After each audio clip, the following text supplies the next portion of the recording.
Au TEP à toutes et à tous et bienvenue sur Kemet Télévision dans cette émission Sagesse Kamit. Aujourd'hui, en direct du laboratoire de l'illustre Mbombok Pingimbus.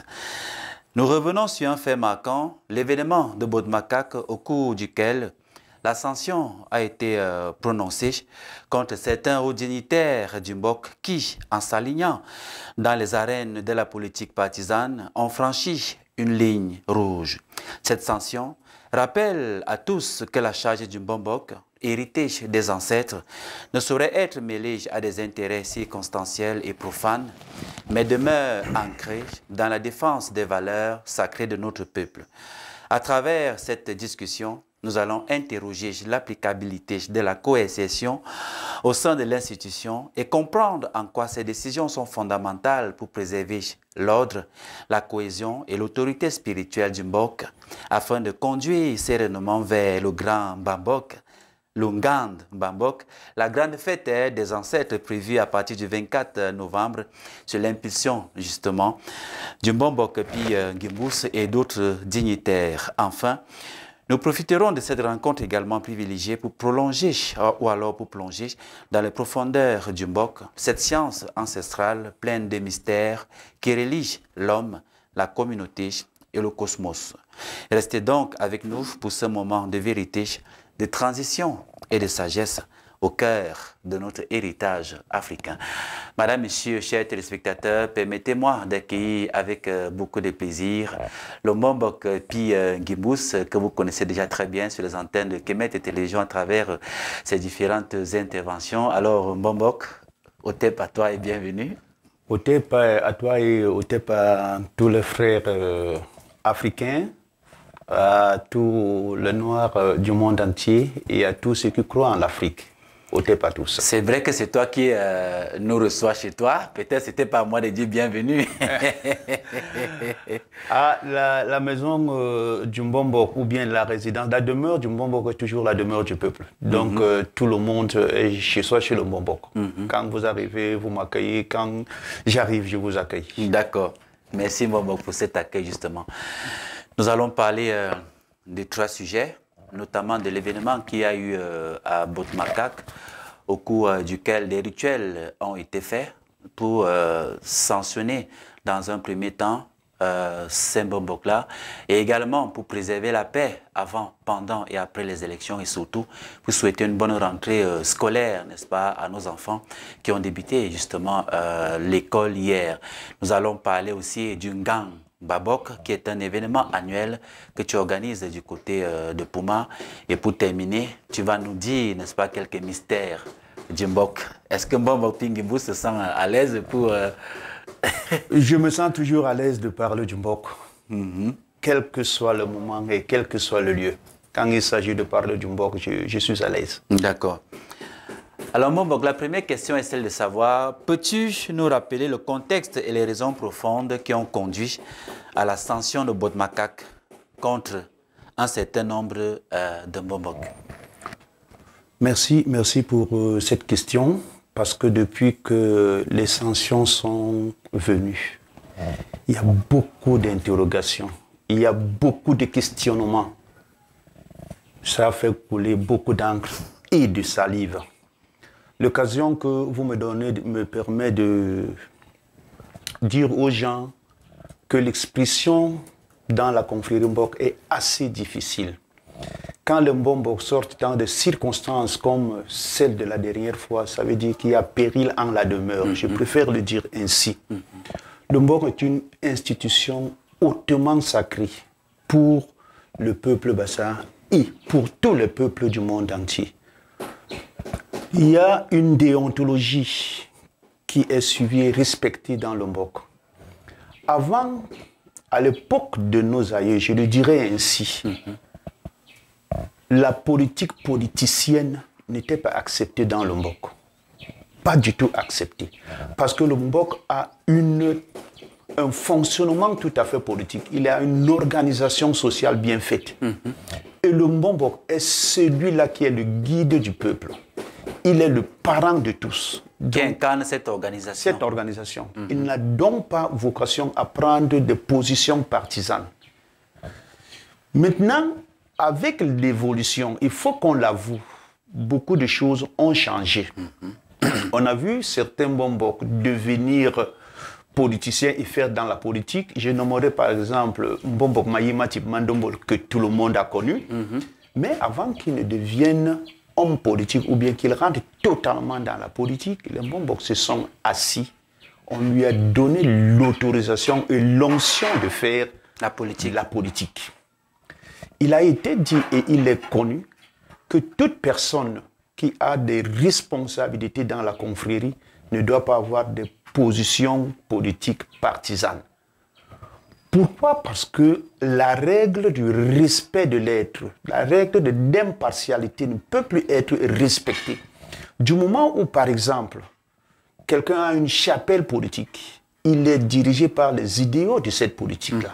S'il est responsable dans la confrérie, il va vouloir faire passer d'une manière ou d'une autre, en tant que responsable, ses idéaux.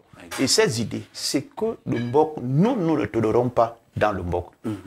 Donc, vous avez constaté, comme tout le monde l'a constaté, qu'il y en a parmi nous qui ont décidé de prendre cette position publique. Et ça a froissé la confrérie qui n'était informée de rien du tout. Deux, le peuple qui sait que le Mbok, qui est leur guide, qui est leur gardien, est en train de le lâcher d'une manière ou d'une autre pour prendre une position partisane. Voilà pourquoi, quand cette situation est arrivée, les Mbok se sont réunis en urgence pour essayer de sauver ce qui pouvait encore l'être. Il est dit dans le code du Mbok que quand une situation comme celle-ci arrive, n'importe quel Mbok peut convoquer les assises. Et les Mbok se retrouvent pour prendre les décisions qui tiennent, tenant compte des lois qui régissent le fonctionnement du Mbok. C'est pourquoi on s'est retrouvé à Boudmakak pour prendre les décisions qui ont été rendues publiques.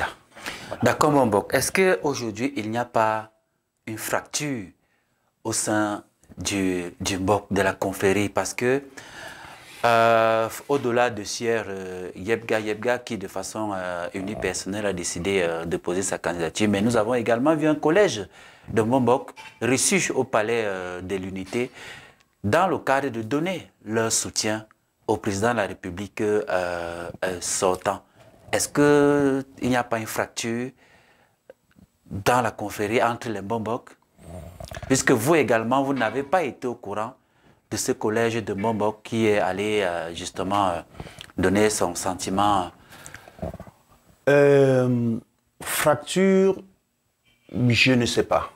Je ne peux même pas le dire ainsi, mais je le constate par contre. Pourquoi? Parce que, comme je l'ai dit tantôt, il y a une organisation qui régit le fonctionnement du Mbok. Il y a plusieurs Mbok. Nous sommes peut-être 300, hein? Toutes confréries confondues. Mais cette organisation se fait par groupe et par clan. On en compte environ 17, voire 19 dans tout le pays Bassa. Le nombre ne compte pas, mais c'est le nombre arithmétique en termes de Mbok qui ne compte pas. Mais c'est le regroupement par clan qui compte. D'accord. Comment ça se passe? Il se passe que quand quelque chose arrive, quand une décision doit se prendre, chaque groupe, chaque clan, chaque représentation du clan qu'on appelle ambassade Djimbeli Mbok se retrouve pour parler. Et la voix, c'est la voix de Djimbe. Je prends un exemple simple. Je suis Logbako. Nous sommes 3 Mbok. Quand le Djimbeli Logbako doit se prononcer, c'est une seule voix. Ce n'est pas les 3. Parce qu'on s'assoit tous les 3 et on prend une résolution. Je prends par exemple le Djimbeli Ndoksen, qui sont environ 70. Quand ils doivent se prononcer, c'est une voix. Et au moment de l'élection, ce n'est pas parce qu'ils sont 70 qu'ils auront primauté sur nous. On a une voix, ils ont une voix. Maintenant, vous allez constater dans la liste qu'on a donnée que sur pratiquement 17 ou 19, je dirais 20, en tenant compte des confréries qui ne sont pas du Mbok Matouk, en tenant compte de ces confréries, qu'il y a eu à peine 5 groupes qui se sont retrouvés pour aller à Itoudi. Et des autres groupes n'ont pas été informés de cela. S'il s'agit de poser le problème du pays Bassa, ce n'est pas 5 familles qui constituent le pays Bassa. Les gens ont bien l'habitude de dire le pays Bassa pour Bati. Bati. Il n'y a eu aucun Bati dans ce groupe. Il n'y a eu aucun Po dans ce groupe. Et dans le groupe Bassa qui parle de Mbene, qu'on exprime généralement et que les gens appellent vulgairement les Bassa, il y a eu très peu de gens. On retrouve une famille qui se retrouve avec 13 ou 14 Mbombok, d'autres se retrouvent avec 9. Ils font une foule comme ça. Peut-être ils ont leur engagement sur le plan politique que personne ne rejette, mais qui ne doivent forcément pas impliquer tout le peuple. Si on part réclamer quelque chose pour le peuple Bassa, il faut que les clans se retrouvent. Il faut que les clans revendiquent, parce qu'on en a besoin. Il y a plein de choses que nous revendiquons. Ce n'est pas d'eux seulement qu'on devrait penser au peuple. Et maintenant, qu'est-ce qu'ils sont partis dire? Qu'est-ce qu'ils ont réclamé? L'interrogation reste là. 1, ils n'ont dit à personne. 2, ils n'ont rendu compte à personne. La réunion de Bourmakak avec l'ordre du jour était bien structurée et stipulée en disant qu'il faut qu'ils viennent pour dire aux Mbombok comment ils sont partis, pourquoi ils sont partis et qu'est-ce qu'ils sont partis dire. Ils ont été informés quand même de la rencontre de Bourmakak. Tous ont été informés. Dans le forum de Mbombok, ils ont été informés. D'autres ont même pris rapidement leur plume, leur téléphone pour dire « Oh, vous n'avez pas qualité. Oh, nous sommes vos parrains. Oh, nous, on doit faire ceci. Nous, on est au-dessus de vous. » Personne n'est au-dessus du Mbok. Les gens ne se retrouvent pas parce qu'on est né dans la voie initiatique, mais personne n'est né au Mbok. Tout le monde est soumis au Mbok, non aux personnes physiques. Nous incarnons la puissance du Mbok et non la puissance des personnes physiques, des individus qui nous ont accompagnés. Donc, ils sont partis. Et le choc que les Mbombok reçoivent, ce n'est pas parce qu'ils sont partis au palais. Le choc que les Mbombok reçoivent, ce n'est pas parce qu'ils se sont prononcés pour le chef de l'État actuel, sortant, mais le choc que le Mbombok reçoit, c'est qu'il procède à un rituel au palais de l'unité, accompagné des Mbombok qui sont suspendus. Et que plus est, ceux qui les ont suspendus, c'est les mêmes Mbombok qui sont à la présidence avec eux. Ah, d'accord. Avant cet événement, il y avait des Mbombok qui avaient été suspendus. Suspendus. Je parle de suspension. Il y a une lettre circulaire qui est passée et qui a mis certains Mbombok en quarantaine. Je prends le mot quarantaine est très important parce qu'en pays Bassa, quand on dit que tu es mis en quarantaine, ça veut dire que tu es dans ce qu'on appelle le CAT. Ça veut dire quoi? Ça veut dire que si je veux emprunter un bus pour venir à Douala ou à Yaoundé, je constate que tu es dans ce bus, je sors, je n'entre plus. Tu me trouves dans un bus, tu entres, moi je sors. Je n'ai pas le droit de m'asseoir avec toi, je n'ai pas le droit de causer avec toi, je n'ai pas le droit de manger avec toi, parce que tu es mis en quarantaine. Malheureusement, eux qui avaient prononcé des suspensions, qui ont diffusé des suspensions dans toutes les confréries de Mbombok, se sont retrouvés au palais avec ces gens. Ils ont procédé, le pire encore, à un rituel avec ces gens qui sont mis en quarantaine. Ça veut dire à qui on a enlevé tout le pouvoir de dire quoi que ce soit. Ça devient dangereux. Je le dis ainsi, ça devient dangereux. Parce qu'au lieu de dire des bénédictions à notre patriarche qui nous a accompagnés jusqu'en ce moment, nous on dirait qu'ils sont partis salir le patriarche. Exactement. Parce que ces personnes n'avaient plus qualité de s'exprimer au nom de Mbombok. Ils n'ont plus de pouvoir. La conséquence, c'est laquelle? La règle est simple. Quelqu'un est sali, tu te mélanges à lui, tu te salis. Exactement. C'est pour ça qu'on s'est retrouvé très rapidement pour dire on n'a rien à voir avec l'aspect politique, mais nos confrères, nos pères se sont salis. Et il faut qu'on informe rapidement aux gens que ces personnes se sont salies. Il ne faut pas que toute la confrérie en pâtisse. Il faut qu'on dise aux gens que non, les gens, s'ils se sont salis, ils n'ont plus le droit de faire ci ou ça. Voilà le vrai problème. Voilà le problème. Est-ce que si ils avaient demandé, par exemple, la permission, d'ailleurs peut-être avant ça, comment vous avez accueilli l'enthousiasme des Camerounais par rapport à cet événement tenu à Bout-Makak? Parce que la plupart des Camerounais qui m'ont approché m'ont dit que ça, c'est une décision salutaire.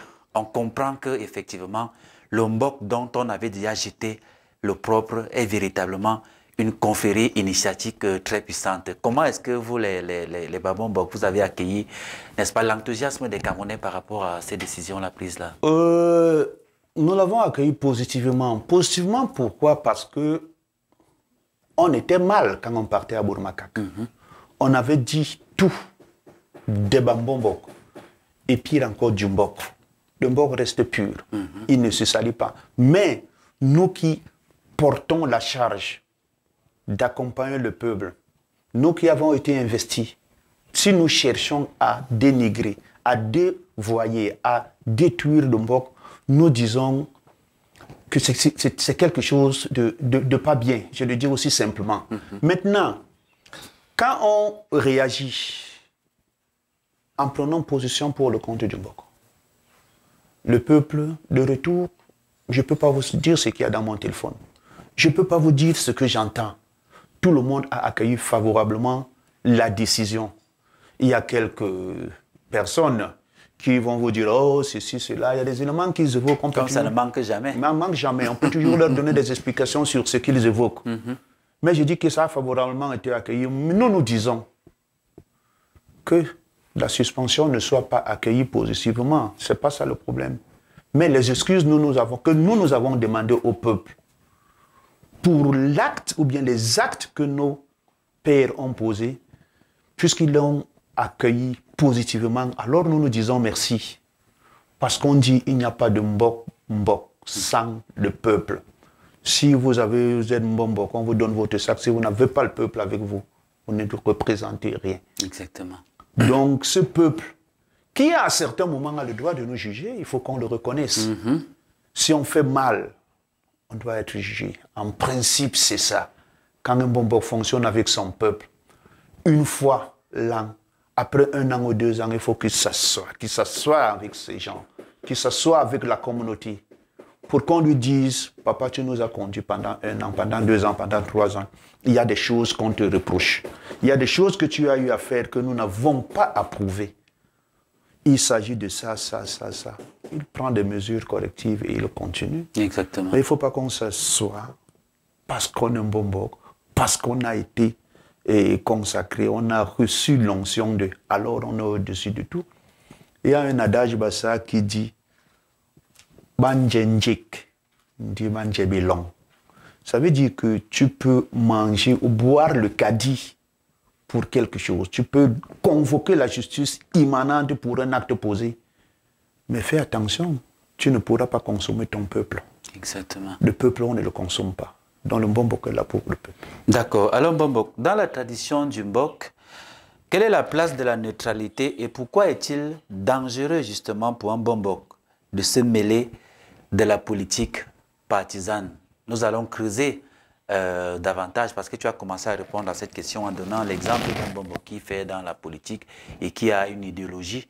Forcément, il sera partisan. Alors, quelle est donc la place de la neutralité? Pourquoi est-il dangereux pour un Mbok de se mêler de la politique et surtout de la politique partisane? Ok, je commencerai d'abord par donner les 2 vertus cardinales qui incarnent le Mbok. Il y a la justice, il y a la vérité. Quand on vous consacre, vous êtes soumis sous le respect de la justice et la vérité. Chez nous, en Pays-Bas, on dit toujours qu'est-ce qui est juste? Quelque chose de juste, c'est quelque chose qui est droit. Ça, c'est connu comme cela. Et la vérité, c'est l'impartialité. c'est l'horizontalité. On a la justice qui est la verticalité, et la vérité qui est l'impartialité, qui est l'horizontalité. C'est la base de la croix. C'est la base de la croix dans le Mbok. On vous dit, vous respectez ces deux éléments. Vous avez la croix devant vous, vous savez ce que vous devez faire. Il n'est pas normal que Mbombok soit partisan. Si tu es partisan, tu ne peux plus diriger le peuple. Tu ne peux même plus accompagner le peuple. Parce que il faut que tu sois un peu, que tu regardes tout en dehors de toute émotion, en dehors de toute chose. Je prends un exemple simple. Ceux qui sont passés par le rite de consécration, on leur dit toujours, il y a une petite question qui revient. Si tu es assis chez toi un jour, tu entends les gens venir en criant, oh, oh, oh, oh. On poursuit quelqu'un qui a tué une personne. La personne qu'on poursuit vient se réfugier chez toi. Et malheureusement, c'est ta fille, c'est ton épouse que la personne a poignardé. Qu'est-ce que tu as à faire? Le conseil qu'on dit et qu'on demande au moment, on te dit, ta fonction, ton rôle, c'est de protéger déjà la personne qui est poursuivie. Même si c'est ta femme qui a été poignardée. Même si c'est ta femme, tu la protèges. Tu protèges l'assassin. Tu calmes le peuple. Tu fais asseoir des dignitaires et vous trouvez une solution et des punitions en fonction de ce qui est fait. Parce que tout est tellement structuré dans le Mbok qu'il y a des classes de punition en fonction des fautes. Ça me permet de revenir très rapidement sur les sanctions. Justement. Je reviens rapidement sur les sanctions parce qu'on a eu des gens qui nous ont écrit en disant « Oh, comment vous avez pu sanctionner quelqu'un » 10 ans, c'est solliciter la mort de quelqu'un. 12 ans, c'est faire ceci. Comment pour vous avez donné autant d'années de suspension?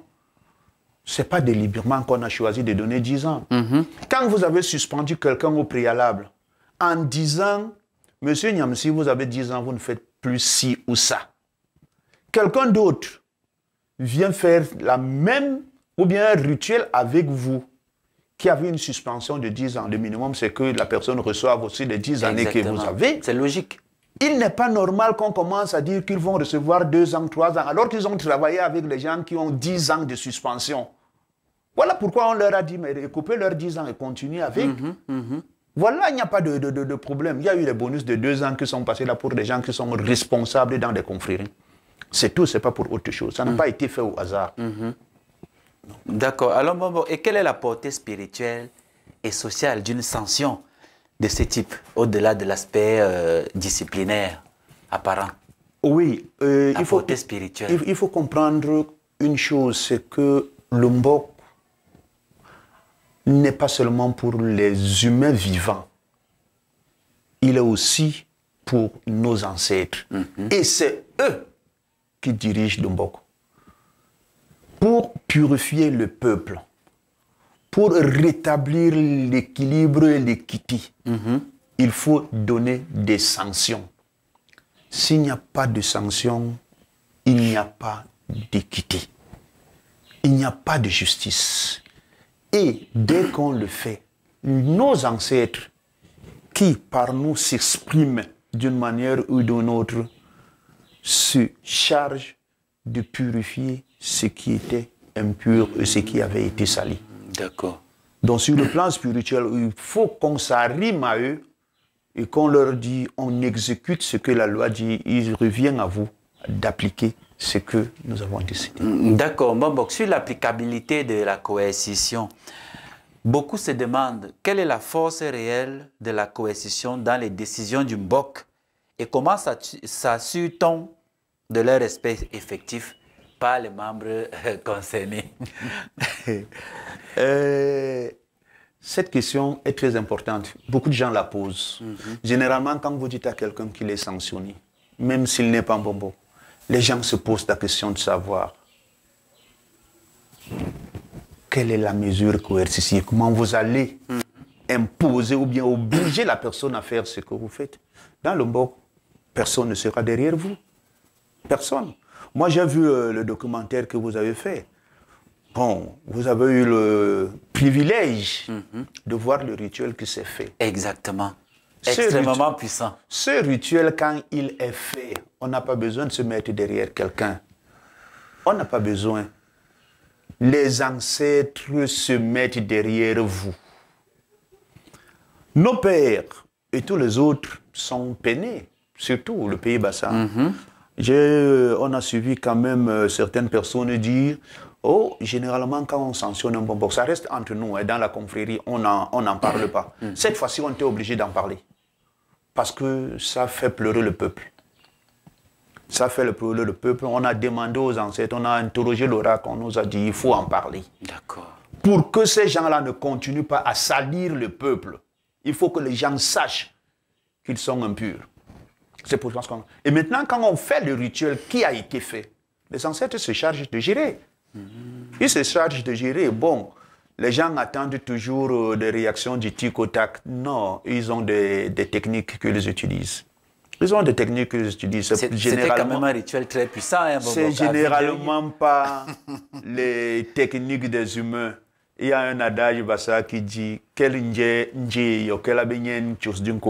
que le jour où tu consommes la chair du lion, ce même jour tu ne peux pas avoir la gale, tu ne peux pas attraper des maladies.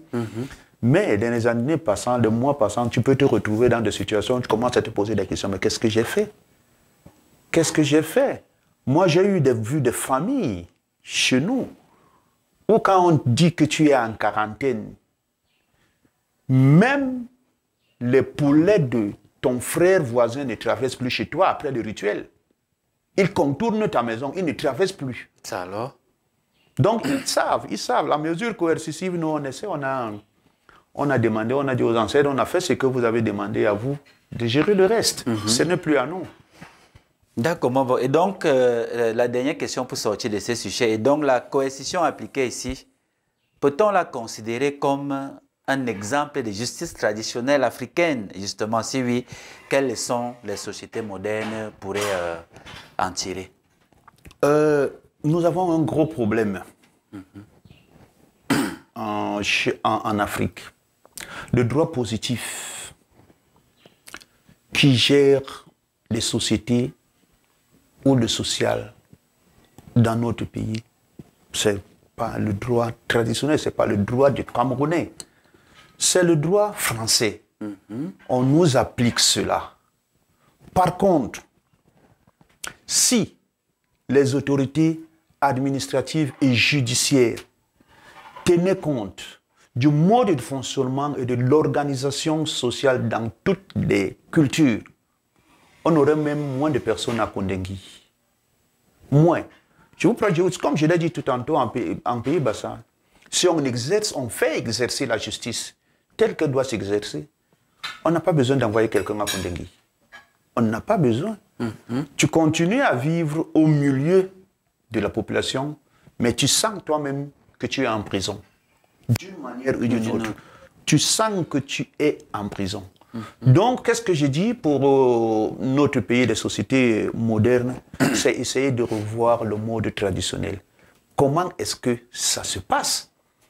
Parce que deux fois, vous allez trouver quelqu'un au tribunal qui va être condamné sur un fait qui n'est pas reconnu dans le droit positif, alors que l'applicabilité ou bien l'action posée par la personne est reconnue sur le plan traditionnel. Ça crée des soucis. Il faut qu'on essaye toujours de mieux faire. Moi, je pense que si on veut devenir un pays totalement indépendant, il faut qu'on essaye d'arrimer même les décisions juridiques sur les positions sociales traditionnelles. Oui, en tant que, vous qui êtes les techniciens de cette spiritualité-là, est-ce qu'il n'y a pas un plaidoyer que, par exemple, vous avez essayé de faire auprès des responsables, des décideurs, pour que, au fur et à mesure que le système commence à embrasser justement la tradition, pour que, parlant du droit positif justement, qu'on ait des sanctions qui peut-être ne trouvent pas sa valeur sur le plan du droit positif, mais plutôt sur le plan traditionnel, pour que ces deux entités puissent fonctionner ensemble? Je pense qu'il y a un plaidoyer qui est en train de se mettre en place. C'est un processus et on ne peut pas dire que l'administration fait sourde oreille. Vous avez vu cette année, on a pu légiférer sur la médecine traditionnelle. Effectivement, parce que la haute hiérarchie, l'administration, reconnaît et a entendu le cri du peuple, a compris que sur le plan traditionnel, il y a un certain nombre de choses et de valeurs qu'on doit prendre en compte.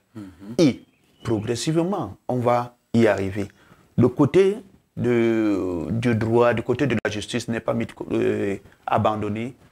Le plaidoyer va être fait. Il est en train d'être constitué. Il y a tout un processus parce qu'il faut qu'on pose le problème, qu'on le soutienne et qu'on propose aussi des solutions. Il y a même le mariage traditionnel qui est en train d'être reconnu. Reconnu, il est même déjà reconnu. Il est même déjà reconnu. C'est pour ça que je dis que l'administration ne fait pas sourd d'oreille. On a dit, vraiment c'est un processus et nous disons merci pour l'écoute. D'accord. Nous prenons très rapidement une transition, on se retrouve juste derrière.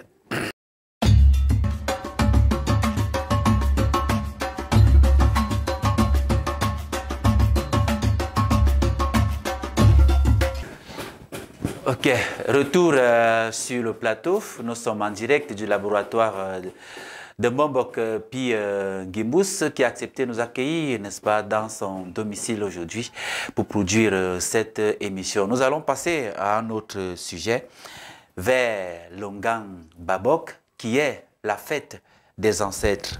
Longang Babok s'annonce Mbombock comme un moment fort à partir du 24 novembre de cette année. Quelle est la symbolique de cette fête et en quoi est-elle capitale pour la cohésion et la continuité de notre communauté? Merci de me donner l'occasion de parler du Ngande Babok. Ngande, effectivement, veut dire fête. Babok, ça veut dire nos dévanciers, tous ceux qui nous ont précédés. C'est une fête que nos ancêtres avaient toujours célébrée en Pays Bassa. Elle a toujours été célébrée. Mais elle a été abandonnée. Avec la période coloniale, il y a eu beaucoup de choses qui ont été abandonnées, entre autres cette fête. En 2019, nous avons reçu instruction de nos dévanciers de ramener ou bien de faire revivre au peuple le Ngande Babok. Donc la première édition de cette ère-ci, je le dirais ainsi, s'est déroulée en 2019. D'accord. C'est la fête des ancêtres, c'est une fête patrimoniale. Nous l'avons fait en 2019, en 2020, 2021, 2022, 2023, 2024. Aujourd'hui, nous sommes en 2025 pour préparer la 7e édition. La 7e édition. Cette fête est excessivement importante. Pourquoi je le dis? Parce que, voyez-vous, nous savons. Nous ne croyons pas, mais nous le savons, que c'est par nos ancêtres que nous avons tout.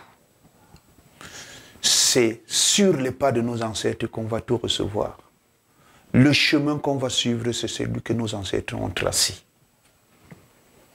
Nos ancêtres ne sont plus vivants physiquement avec nous, mais ils restent totalement présents avec nous. Ils nous accompagnent à longueur de journée. Quand on les appelle, ils répondent. Quand on leur demande, ils donnent. Quand on frappe à leur porte, ils ouvrent. Voilà des personnes qui, n'étant plus dans l'enveloppe de chair et ayant plus de capacité, nous aident à avancer tous les jours. Il est tout à fait normal qu'au moins une fois l'an qu'on se retrouve pour leur dire merci. Pour leur dire, vous avez accompli beaucoup pour nous toute cette année. Il y a une nouvelle qui va commencer. Nous vous disons merci et nous vous demandons de continuer à nous assister. Quand nos ancêtres organisaient cette fête, il y avait un moment où les gens venaient avec les semences pour la nouvelle année culturelle. D'accord. Et les Mbombock faisaient des rituels pour qu'il y ait de la production. D'accord. On bénissait les semences, on bénissait le matériel de travail, on bénissait les personnes qui vont travailler. Et généralement, il y avait toujours récolte en abondance. On a pendant près de 67 ans abandonné cette fête. Pendant près de 67 ans, nous avons vu le résultat que nous avons eu. Depuis 2019, tous ceux qui ont assisté au Nganbabok ont fait des témoignages. Tous ont fait des témoignages. Nous n'avons plus le droit de nous taire, de nous arrêter. Nous sommes obligés d'avancer. Encore que chaque année, ils nous disent, cette année-ci, voici ce que nous allons faire. Avec vous, voici comment cela va se faire. Bombok, les chrétiens qui sont également parmi nous, nous avons des frères et des sœurs, des parents, des enfants, qui sont des chrétiens, n'entendront pas ça de cette oreille, parce que pour eux, les morts sont morts, et puis basta. Quand ils vont écouter cette émission, une fois de plus, ils vont dire encore de la sorcellerie, ils ne savent pas de quoi ils parlent. Ah, c'est vrai. C'est vrai. Toute la jeunesse qu'on rencontre aujourd'hui, nos parents, il y a très peu de ceux qui existent qui ont connu nos traditions. Nous sommes tous nés à l'heure chrétienne. À l'heure chrétienne, nous avons été édifiés. À l'heure chrétienne, nous avons été formés. À l'heure chrétienne, nous avons été formatés.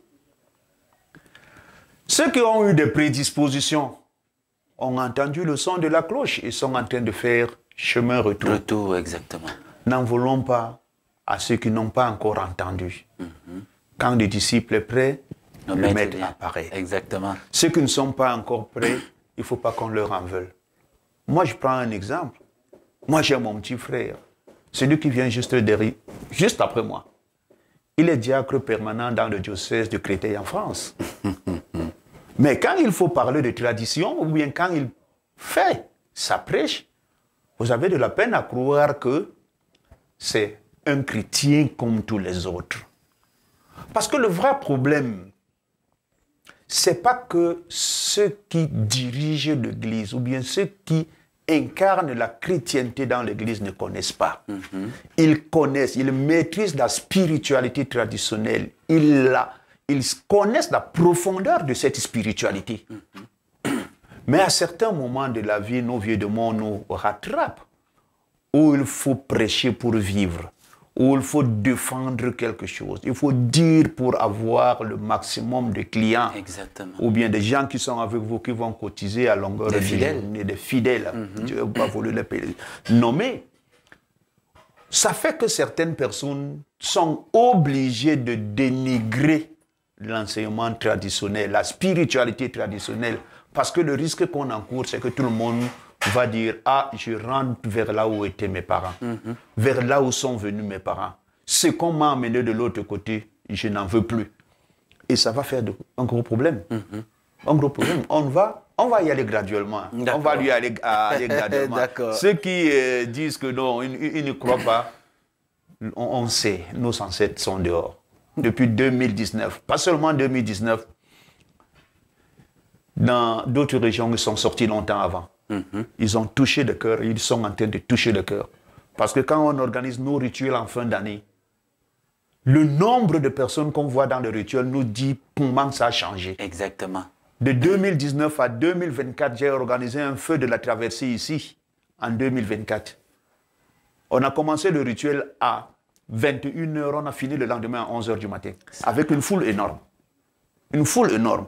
Ah, mais quand je sais qu'à minuit, les gens sont dans les églises, on ne pouvait pas l'imaginer il y a peut-être 10 ans, il y a peut-être 15 ans, non. C'est graduellement qu'on est en train de redonner à notre jeunesse, à notre peuple, la semence de ce qu'il faut pour notre évolution et pour notre assise spirituelle. C'est très important, Bombok. Alors, pour cette édition, quelle sera la particularité de cette année organisée sous ta houlette et puis celle d'autres Bombok?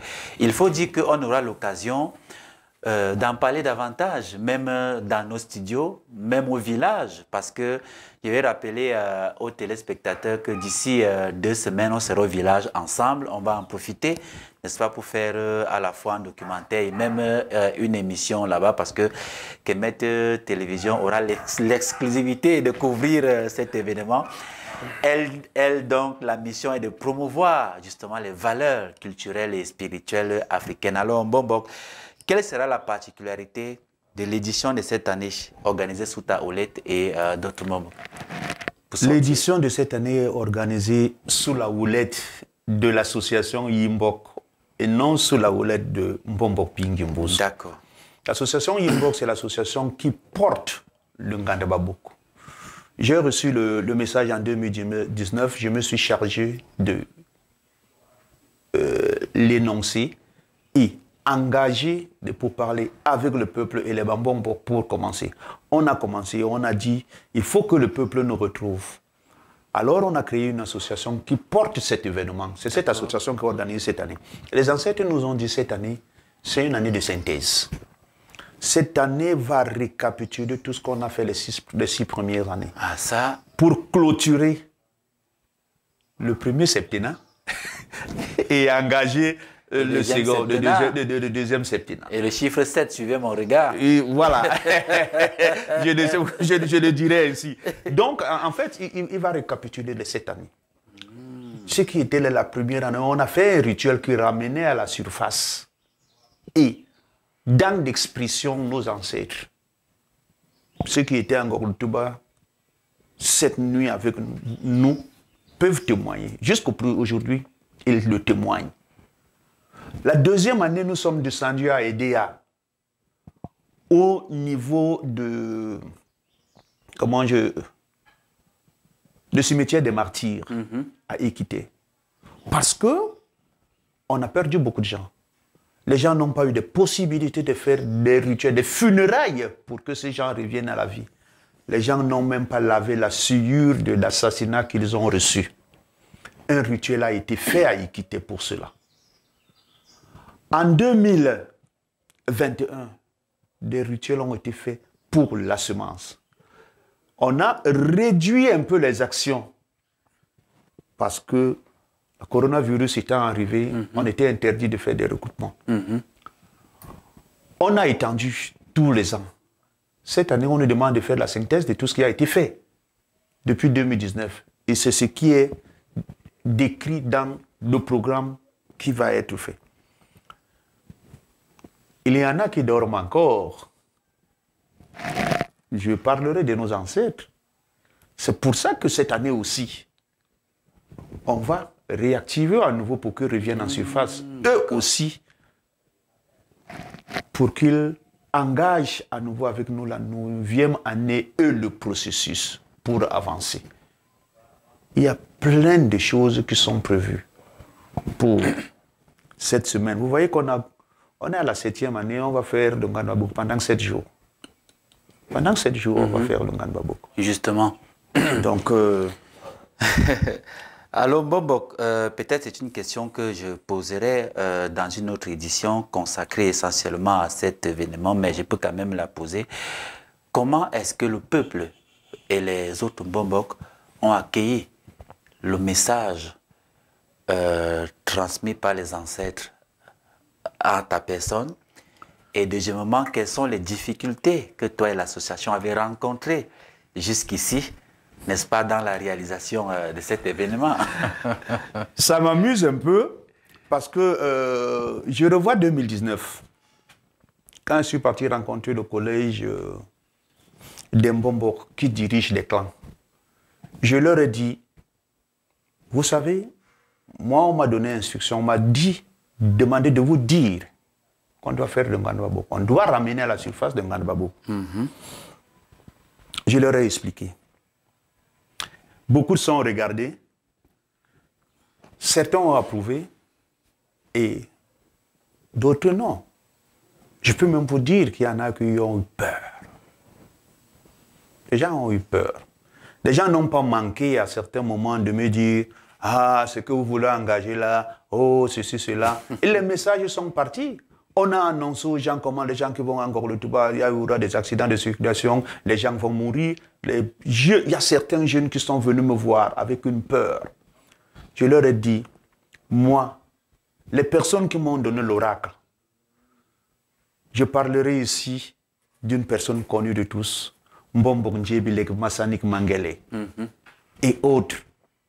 Mbombok Djebilek me rappelait tout le temps en me disant, mon fils, le truc que je suis en train de te donner là n'a pas de démocratie. Quand l'oracle te demande d'aller à droite, même si 100 personnes vont à gauche, va à droite. Pas. Va à droite, même si c'est 100 qui partent à gauche. C'est comme ça que je me suis lancé dans le Nganbabok en 2019, avec certains bombos qui ont décidé ou bien accepté de m'accompagner. Pas moi en tant que Bombo Pingimbous, mais le processus des ancêtres. Exactement. Je parlerai du vieux Njelko ici, aujourd'hui, qui m'a accompagné. Et jusqu'aujourd'hui, dans tout le Nganbabok, il m'accompagne. Il m'accompagne parce que si on parle même, et c'est l'officier le plus ancien dans le grade le plus élevé actuellement dans le Bok. J'entends des gens raconter des choses, mais je vous donne le nom de celui qui a le grade le plus élevé. Il faut que les gens le reconnaissent. Alors, il y a un problème de peur. Nous tous, nous n'entrons pas dans la spiritualité pour des besoins spirituels. Je ne vais pas m'y étendre. Il y a eu des écueils. Il y a eu des gens initiés, peut-être pas dans le Mbok, mais aussi dans le Mbok, qui ont pris le devant pour dénoncer d'une manière ou d'une autre ce qu'on faisait, racontant même des choses qui n'avaient rien à voir avec le Nganbabok. Comme je suis en train d'entendre certains raconter des choses sur des sanctions qui se sont passées à Boutmaka, qui n'ont rien à voir avec la spiritualité ou bien avec le Mbok. Moi, j'ai un truc, j'avance quand les ancêtres me demandent d'avancer. J'ai peur de rien. Je fais tout à la gloire de nos ancêtres. La peur, c'est le premier ennemi de l'initié. D'accord, et forcément, tu as eu des difficultés, tu as rencontré des difficultés. J'en rencontre toujours. Je vais vous rappeler que tout le Nganbabok que je fais, c'est des cotisations personnelles. Je n'ai jamais eu de subvention. Les gens pensent que j'ai eu une seule fois de subvention. Jamais. Je n'ai jamais eu de subvention. Je n'ai jamais eu de soutien. J'ai eu quelques frères qui étaient des mécènes et que je nommerai pas parce que même quand ils cotisaient, ils me disaient ne cite pas mon nom. Je ne les citerai pas. On n'a jamais eu de subvention. Mais fort heureusement, dans les 10 francs que les gens cotisent, on arrive toujours à faire ce qu'on doit faire. Toujours. Nous profitons là pour remercier le ministre des Arts et de la Culture qui a accepté d'être le parrain, le patronage de Nganbabok cette année. Il nous a donné la lettre. Très bien, j'allais justement poser la question de savoir si n'était pas venu à l'idée de rencontrer le ministre des Arts. Le ministre des Arts et de la Culture nous a donné une lettre. Donc là, nous disons merci et on comprend que le gouvernement commence à comprendre que ce que nous posons depuis 6 ans, 7 ans comme action, c'est pas dans l'objectif de se faire de l'argent, mais c'est de sauver ce qui peut encore l'être. Voilà, bon, dans d'autres occasions, on aura l'occasion justement d'égrener le chapelet de l'organisation de cet événement, l'Nganbabok, qui se tiendra à partir du 24 novembre, donc un peu plus de 2 mois et quelques jours. Tout à fait. Les préparatifs vont bon train? Oui, les préparatifs vont bon train. Encore qu'on s'y est pris très tôt, assez tôt. D'accord. Ça va bien. Voilà. Nous allons entamer la dernière dorsale de cette émission, parlant justement du Mbok et de certains mystères. Tu as commencé par nous dire un certain nombre de choses là-dessus. Alors pour ceux, Mbombo, qui vont écouter, qui vont suivre cette émission, qui connaissent un peu le Mbok, comment le définis-tu en quelques mots? Est-ce que le Mbok, c'est une spiritualité? Est-ce que c'est une philosophie? Est-ce que c'est une religion? Est-ce que c'est un dogme? Oui. Il est très difficile de parler du Mbok, de définir le Mbok. C'est le mot le plus polysémique que je n'ai jamais rencontré et qui n'existe. Le mot Mbok, c'est tout. Les gens vont souvent très vite à dire, c'est l'univers. C'est vrai. C'est l'univers parce que quand je parle de Mbok, je parle de toi, je parle de moi. Quand je parle de Mbok, je parle de la famille. Quand je parle de Mbok, je parle de la société. Quand je parle de Mbok, je parle de l'environnement. Quand je parle de Mbok, je parle de ce qui est manifesté et ce qui est non manifesté. Et quand je parle de Mbok, je parle de rituel. Quand je parle de Mbok, je parle de l'enseignement. C'est pour ça que je dis que le mot Mbok essaie de revêtir tous les aspects. D'accord. Maintenant, quand on parle du Mbok des Bambombok, je le dis comme ça, du Mbok des Bambombok. Donc, tout cela, en fait, c'est une spiritualité traditionnelle. D'accord. Le Mbok, c'est une spiritualité traditionnelle. C'est le socle sur lequel se repose la tradition bassa. Mais le plus intéressant, c'est que le Mbok ne reste pas cloîtré au sein du pays bassa. Très bien. Les rituels, les rites et autres enseignements vont au-delà, vraiment très très au-delà du pays bassa. Vous allez voir, il y a certains rites qui sont faits. Pratiquement tous les rites qui sont faits en pays bassa ne font pas distinction. Que vous soyez de l'Ouest, que vous soyez du Nord, que vous soyez fils natif d'un pays, quand il s'agit de faire le rite dans le Mbok, on fait le rite. Parce que le Mbok a reçu pouvoir de l'entité régent du soleil de transmettre, de donner, de partager. Ce n'est pas seulement pour le peuple bassa, mais c'est pour toute l'humanité. D'accord. Alors, quel est son rôle dans l'élévation de l'homme dans la société, par exemple? Le rôle du Mbok dans l'élévation de l'homme dans la société, déjà, c'est préparer l'homme à recevoir l'enseignement universel.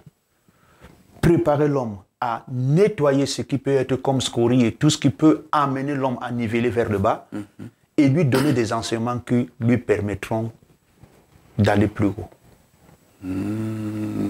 D'accord. Que ce soit sur le plan social et que même ce soit sur le spirituel. plan social, que ce soit sur le plan spirituel. Vous savez, j'en viendrai parce que là, vous avez parlé de mystère. Le Mbok est très mystérieux, il n'est que mystère.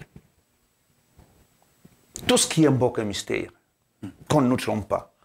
Quand on finit des rites de consécration, deux fois vous posez la question de savoir, c'est tout ça qu'on me disait que les rites du Mbok, et à la fin vous constatez que vous n'avez rien reçu et pourtant vous avez tout reçu.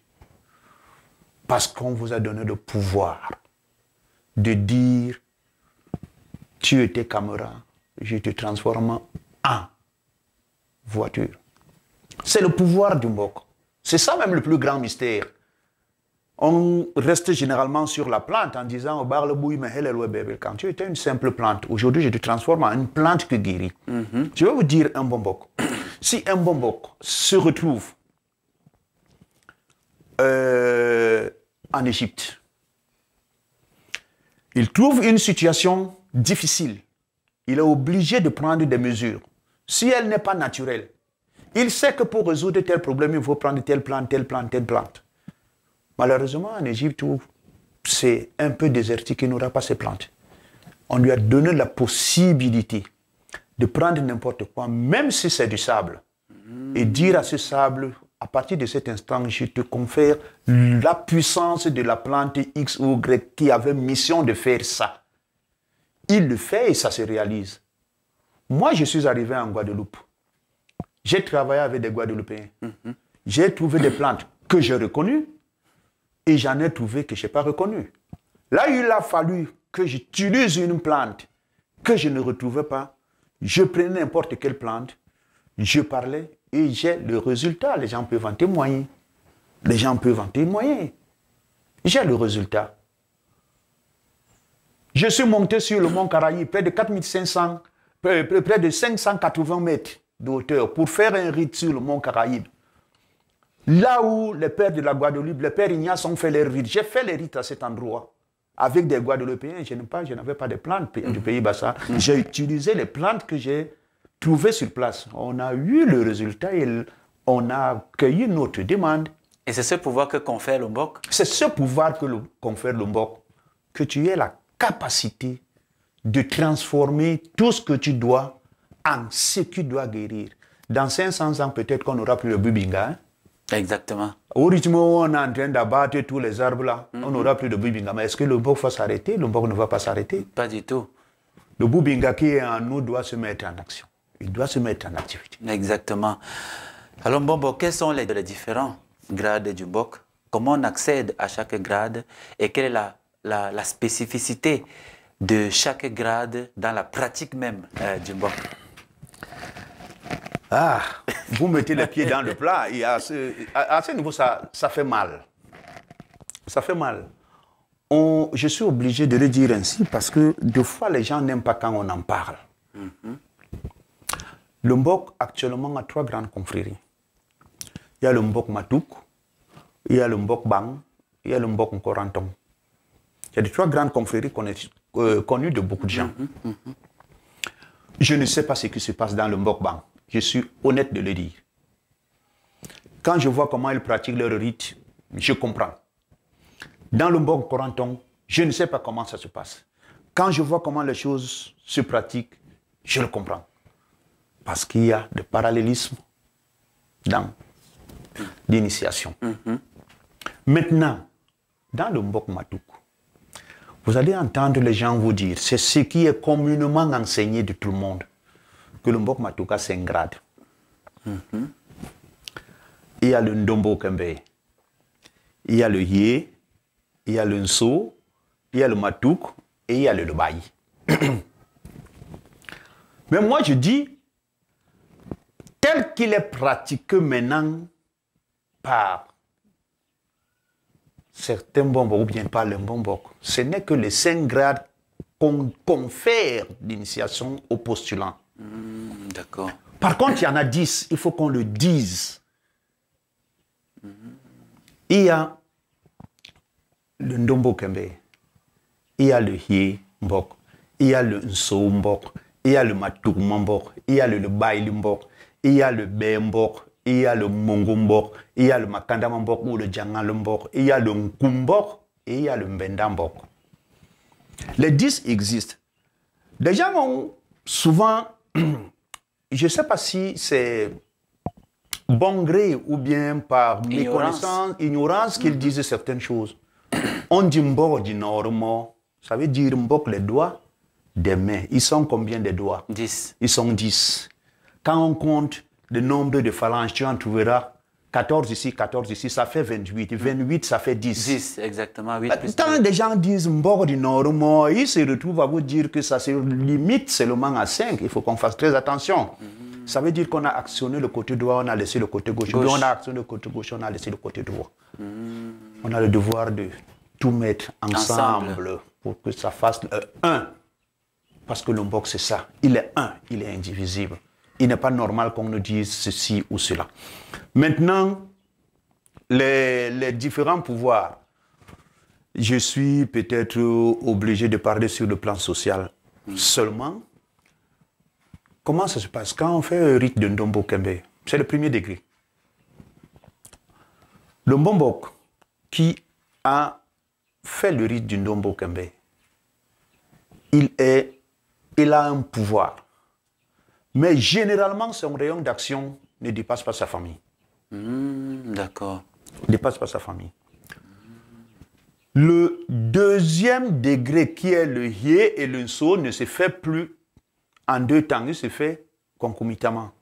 Parce que c'est un rituel d'eau et un rituel de feu et un rituel d'eau. On avait constaté que quand on conférait le rite du feu à un Mbombok, 2 fois, il actionnait le feu et n'arrivait plus à le maîtriser. Et on a donc décidé qu'il faut qu'on te rende le rite d'eau immédiatement. Les 2 se font au même moment. De manière à ce que quand tu chauffes, que tu puisses refroidir. Avec de l'eau. De l'eau, immédiatement. Donc, ça te donne quel pouvoir? Ça te donne le pouvoir d'agir au niveau du clan. Ça te donne le pouvoir d'agir au niveau du clan. Bon, il y a le 4e qu'on appelle le Matouk Mambok. Quand quelqu'un fait le Matouk, ceux qui sont là voient qu'il sort généralement avec des gerbes qui ressemblent au rouleau de papyrus. Il part, on chante. Il part, on chante. Ces gerbes te donnent le pouvoir désormais de partir de ton clan, aller rencontrer un autre clan ou bien un autre peuple. Quand tu pars avec des décisions de ta famille, tu rencontres un autre peuple, vous prenez des décisions et tu as le pouvoir de ramener ces décisions dans ton clan. C'est ça à quoi servent ces Tu vas au-delà de ta communauté. De la communauté.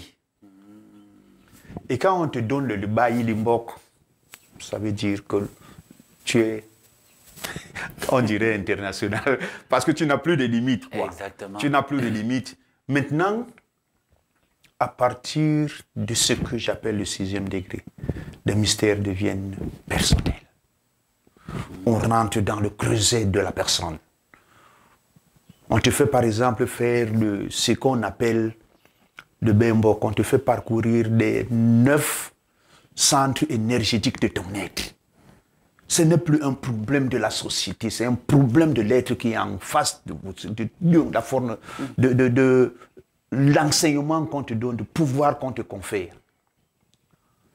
Le Mongo, Mbok, Mongo veut dire la barque, ça veut dire la pirogue. Nous savons que généralement, en Pays Bassa, comme dans la plupart des traditions, il y a un fleuve qui sépare le monde des ancêtres et le monde des vivants. Les Bassa l'appellent Ndoa. Un peu comme en Égypte. La droite. La droite. Voilà. Quand quelqu'un décède, si tu as bien fait le rite du Mongombok, si tu ne l'as pas fait, les Mbombok peuvent se retrouver pour amener l'âme de la personne à traverser plus aisément le Ndoa et arriver au pays des ancêtres. Mais pour celui qui a fait le rite du Hé, je veux dire du Mongombok, même seul, vous rentrez dans la barque avec celui qui est parti, vous l'accompagnez, il traverse, vous revenez. D'accord. Vous revenez. Et après, on retrouve ce qu'on appelle le Makanda Mambok. Makanda, c'est le carrefour. En pays Babimbe, on dit Djangan. C'est un peu le carrefour. Là, l'initié se retrouve face à son destin. Il a des possibilités, soit d'avancer vers l'absolu, soit s'arrêter là. Il prend à cet endroit la décision formelle. Au carrefour. Au carrefour, là. C'est de ce rituel qui se fait au niveau du Djangan. Et alors là, tu peux passer au grade de Nkumbok, qui est de 9e degré. Nkum, c'est un arbre qui a perdu les racines, qui a perdu les feuilles, qui a perdu les branches. Il est resté debout, seul, rien qu'avec la racine pivotante. Tu dois comprendre maintenant que tu n'es plus celui-là qui a une famille, mais tu es pour tout le monde. L'énergie que tu reprends du fond de la terre, du centre de cette racine centrale-là, de cette racine centrale doit redonner vie à tout. Et enfin, il y a ce qu'on appelle le Mbenda Mbok. Mbenda en Bassa, c'est le fauteuil. Et quand on dit le fauteuil du Mbok, ça veut dire que Mbok reprend la pose, ou bien le, comment je peux dire, l'aspect de ce qu'on appellerait vulgairement Dieu. C'est son fauteuil-là. Nul humain ne peut s'asseoir dessus. C'est pour ça qu'on dit en Bassa, les Kanglin, les Bebo. Même si tu as évolué, comment tu vas te limiter au 9e degré, parce que le 10e, là, ce n'est plus ton. Tu peux t'adosser sur ça, et on dit souvent, tu t'es adossé sur le fauteuil. Mais tu ne peux pas t'y asseoir. Voilà un peu, comment je peux le dire, de manière très... Ok, d'accord, Mbok, nous sommes en train de sortir. Peut-être une avant-dernière question avant de conclure. Est-ce que, automatiquement, tous les Mbombok sont les traitants? Parlant de la médecine traditionnelle, c'est-à-dire traiter un sujet tant sur le plan spirituel qui est malade et même sur le plan matériel. Est-ce que de façon automatique, tous les Mbombok sont les traitants? Bon, tous les Mbombok ne sont pas des traitants. Un tradit praticien, c'est un tradit praticien. C'est une fonction, c'est un métier dans le Mbok, être tradit praticien. Comme je l'ai dit, le Mbok a eu la chance d'avoir le pouvoir de pratiquement tout faire. On peut m'emmener en tant que Mbok, un enfant qui a des problèmes. Si je constate que ces problèmes sont des problèmes mystiques, de sorcellerie, je peux arrêter l'évolution de la sorcellerie et je refaire à la médecine conventionnelle. Non, traditionnelle. Traditionnelle, d'accord. Je vais faire la médecine traditionnelle. Quand, par exemple, il y a une mort, déjà, par exemple, noyade, pendaison, incendie. Incendie dans la famille.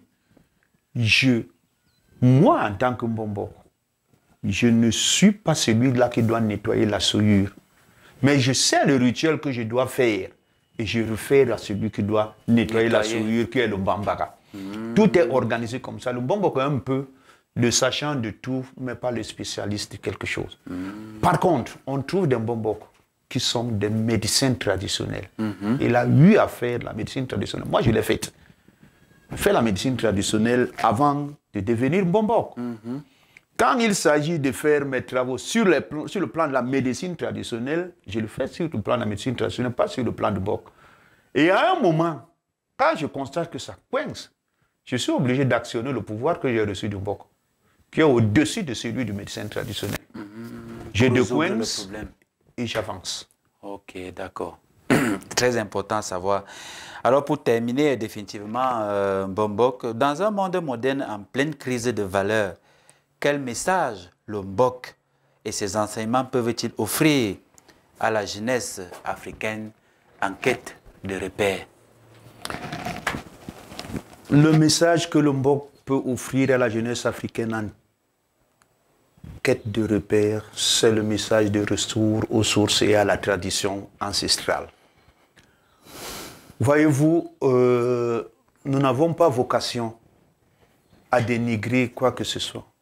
Nous avons tous vu comment nos parents ont pris soin de nous pendant qu'ils étaient vivants.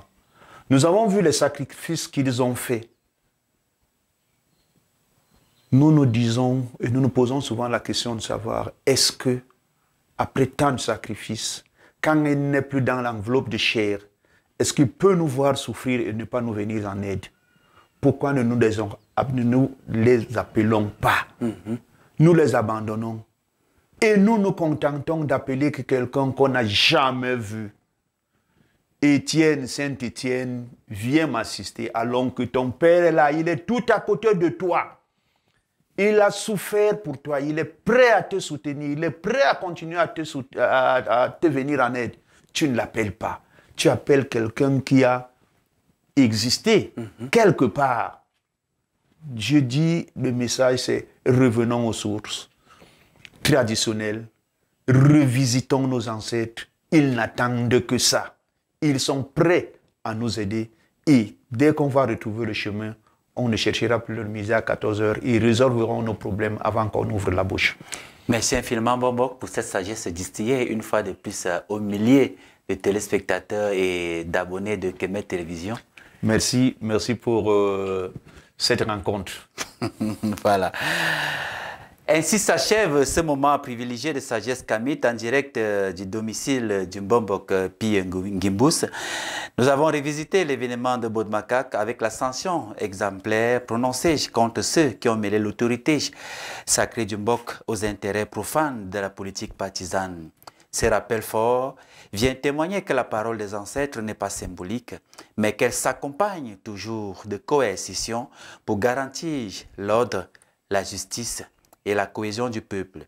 Nous avons également ouvert la voie vers l'Ongan de Mbabok, cette grande fête des ancêtres qui se tiendra à partir du 24 novembre de cette année même et qui incarne la communion entre les vivants et l'invisible, entre le présent et l'éternité. Enfin, à travers l'éclairage du Mbombok Pi Ngimbous, nous avons touché au mystère du Mbok, ce patrimoine de sagesse, de discipline et de sciences spirituelles qui demeure la boussole de l'homme noir dans sa quête de dignité et de renaissance. Puisse cette émission inspirer chacun à renouer avec ses racines, comme l'a si bien dit le Mbombok, à respecter les lois de l'ordre cosmique et à porter haut la flamme du Mbok pour les générations à venir. Sur ces paroles de vérité et de lumière, nous vous donnons rendez-vous pour la prochaine édition de Sagesse Kamit. 3 Fauteuils et à très bientôt.